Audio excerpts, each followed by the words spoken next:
بسم اللہ الرحمن الرحیم۔ السلام علیکم ناظرین، کیسے ہیں آپ سب؟ ایف جی اسلامک وائس میں آپ کا خیر مقدم ہے۔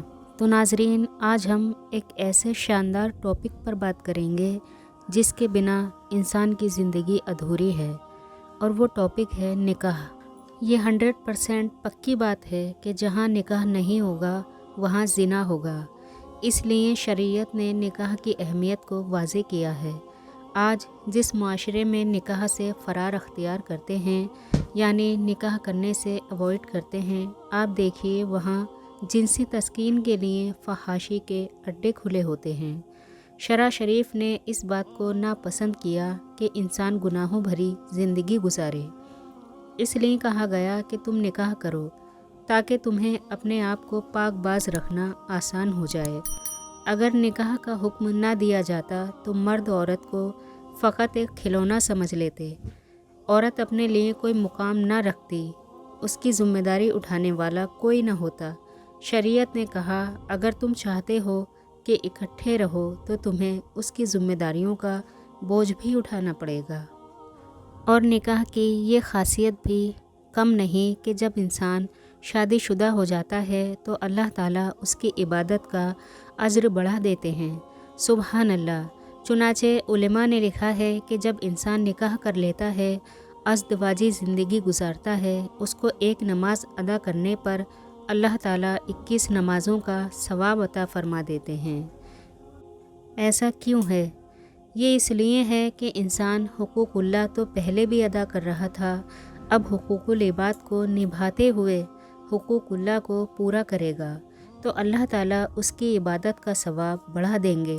گویا نکاح کے بعد عبادت کا ثواب بڑھا دیا جاتا ہے۔ کس قدر احسان اللہ رب العزت نے ہم پر فرمائے ہیں کہ اگر ہم رات اور دن شکر ادا کریں تو بھی کم ہی ہوگا۔ اب آتے ہیں اس ٹاپک پر کہ اچھی بیوی کون ہے۔ حدیث پاک میں آتا ہے کہ امام بخاری رحمۃ اللہ علیہ ابو ہریرہ رضی اللہ تعالیٰ عنہ کی روایت نقل کرتے ہیں کہ عورت سے 4 وجوہات سے نکاح کیا جاتا ہے۔ اول یہ کہ مال کی وجہ سے نکاح کیا جاتا ہے کہ کوئی مالدار گھرانہ ہو تو لوگ نکاح کا پیغام بھیجتے ہیں کہ چلو لڑکی والے کاروبار ہی کروا دیں گے، جہیز میں کوئی گھر ہی لے کر دے دیں گے، تو فرمایا اس کے مال کی وجہ سے اس سے نکاح کرتے ہیں۔ دوسری وجہ یہ فرمائی کہ عورت کے حسب و نسب کی وجہ سے نکاح کرتے ہیں، یعنی اونچے خاندان کی وجہ سے نکاح کرتے ہیں۔ تیسری وجہ یہ فرمائی کہ اس کی نیکی اور دینداری کی وجہ سے نکاح کرتے ہیں، تو فرمایا کہ میں تمہیں اس بات کی نصیحت کرتا ہوں کہ تم اپنے لیے دین کی بنیاد پر رشتوں کی تلاش کرو۔ جب بنیاد ہی کمزور ہوگی تو زندگی کیسے نبھے گی؟ جس نے فقط خوبصورتی کو دیکھا تو بتائیے شکل کی خوبصورتی کتنے دن رہتی ہے؟ یہ چند سال کی بات ہوتی ہے، جوانی ہمیشہ تو نہیں رہتی۔ جس کی بنیاد ہی کمزور ہوگی اس پر بننے والا گھر بھی کمزور ہی ہوگا۔ نیکی اور شرافت ایسی چیز ہے جو وقت کے ساتھ ساتھ بڑھتی چلی جاتی ہے، تو اس بنیاد پر جو گھر بنے گا وہ ہمیشہ مضبوط سے مضبوط تر ہوتا چلا جائے گا۔ تو نیکی اور دینداری کی بنیاد پر بیویوں کو تلاش کرو، اس لیے کہ خوبصورت عورت کا خاوند جب اسے دیکھتا ہے تو اس کی آنکھیں خوش ہوتی ہیں، اور نیک سیرت عورت کا خاوند جب بھی اسے دیکھتا ہے تو اس کا دل خوش ہوا کرتا ہے۔ تو آنکھوں کو خوش کرنے کے بجائے اپنے دلوں کو خوش کیا کرو۔ صحیح مسلم شریف کی حدیث ہے کہ دنیا ایک متاع ہے اور اس دنیا کی سب سے قیمتی متاع نیک بیوی ہے۔ گویا اللہ تعالیٰ جسے نیک بیوی عطا کرے اس کو یہ سمجھنا چاہیے کہ مجھے دنیا کی بہت بڑی نعمت مل گئی۔ اعمال کا دار و مدار نیت پر ہے۔ جب نیت میں مال ہوگا تو آپ دیکھیں گے کہ جھگڑے کھڑے ہوں گے، نیت میں فقط حسن ہوگا تو آپ دیکھیں گے کہ جھگڑے کھڑے ہوں گے، صرف حسب و نسب کی وجہ سے نکاح ہوگا تو جھگڑے ہوں گے۔ شریعت نے اس بات کی تعلیم دی کہ نکاح کا مقصد یہ ہو کہ پاک بازی کی زندگی گزار سکو۔ جب مقصد یہ ہوگا تو اس مقصد کی وجہ سے گھر آباد ہو جائیں گے۔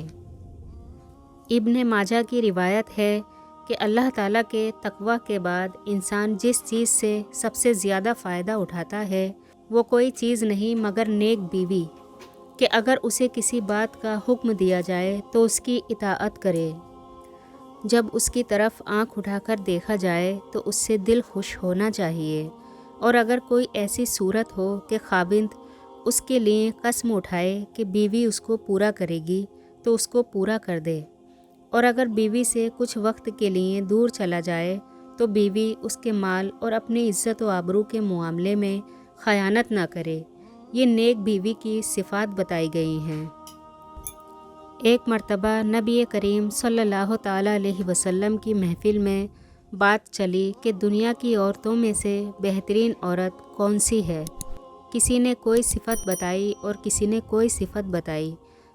بات چیت ہوتی رہی۔ حضرت علی کرم اللہ وجہہ کسی کام سے گھر تشریف لے گئے۔ سیدہ فاطمۃ الزہرا کو بتایا کہ محفل میں یہ تذکرہ ہو رہا ہے کہ دنیا کی بہترین عورت کون سی ہے، ابھی کوئی فیصلہ نہیں ہوا۔ حضرت فاطمہ رضی اللہ تعالیٰ عنہا نے فرمایا کہ میں بتاؤں گی کہ دنیا کی سب سے بہترین عورت کون سی ہے۔ حضرت علی نے فرمایا کہ ہاں بتائیے۔ تو حضرت فاطمہ نے فرمایا کہ دنیا کی سب سے بہترین عورت وہ ہے جو نہ خود کسی غیر مرد کی طرف دیکھے اور نہ کوئی غیر مرد اس کی طرف دیکھ سکے۔ حضرت علی محفل میں واپس تشریف لائے اور حضور کریم سے عرض کیا، یا رسول اللہ، میری اہلیہ نے دنیا کی بہترین عورت کی پہچان بتائی کہ جو نہ خود کسی غیر محرم کو دیکھے اور نہ ہی کوئی غیر محرم اسے دیکھ سکے۔ حضرت نبی اکرم صلی اللہ تعالیٰ علیہ وسلم نے فرمایا کہ فاطمہ تو میرے جگر کا ٹکڑا ہے۔ اہل اللہ نے لکھا ہے کہ بیوی میں 4 صفات ضرور ہونی چاہیے۔ پہلی صفت اس کے چہرے پر حیا ہو۔ یہ بات بنیادی حیثیت رکھتی ہے کہ جس عورت کے چہرے پر حیا ہو اس کا دل بھی حیا سے لبریز ہوگا۔ حضرت ابوبکر صدیق رضی اللہ تعالیٰ عنہ کا قول ہے کہ مردوں میں بھی حیا بہتر ہے مگر عورت میں بہترین ہے۔ دوسری صفت فرمائی جس کی زبان میں شیرینی ہو، یعنی جو بولے تو کانوں میں رس گھولے، یہ نہ ہو کہ ہر وقت خاوند کو جلی کٹی سناتی رہے یا بچوں کو بات بات پر جھڑکتی رہے۔ تیسری صفت یہ کہ اس کے دل میں نیکی ہو۔ چوتھی صفت یہ کہ اس کے ہاتھ کام کاج میں مصروف رہیں۔ یہ خوبیاں جس عورت میں ہوں یقیناً وہ بہترین بیوی کی حیثیت سے زندگی گزار سکتی ہے۔ اللہ رب العزت تمام عورتوں میں یہ صفات عطا فرمائیں اور ہمیں بے حیائی سے محفوظ فرمائیں، آمین۔ انشاءاللہ خاوند کی صفات کے بارے میں بھی ویڈیو لے کر جلد حاضر ہوں گے۔ تو آج کے لیے بس اتنا ہی، انشاءاللہ اگلی ویڈیو میں پھر حاضر خدمت ہوں گے۔ اللہ حافظ۔ چینل کو سبسکرائب کریں، ویڈیو کو لائک اور شیئر کرنا نہ بھولیں۔